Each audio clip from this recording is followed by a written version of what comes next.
તો હવામાન વિભાગ દ્વારા ચોમાસાને લઈ અને મહત્વનું પૂર્વાનુમાન જાહેર કરવામાં આવ્યું। આ વર્ષે સાનુકૂળ પરિબળોને કારણે આંદામાનમાં નિર્ધારિત સમય કરતાં વહેલું ચોમાસું બેસવાની શક્યતા છે।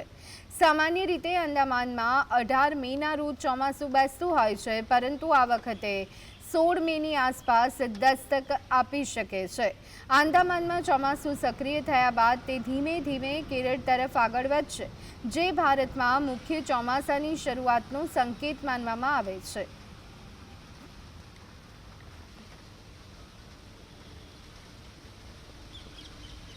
बंगाल, अंडमान सी, अंडमान और निकोबार आइलैंड में 16 मई को लगभग 16 मई को टच करने का संभावना रहेगा, जिसका नॉर्मल डेट है 18 मई।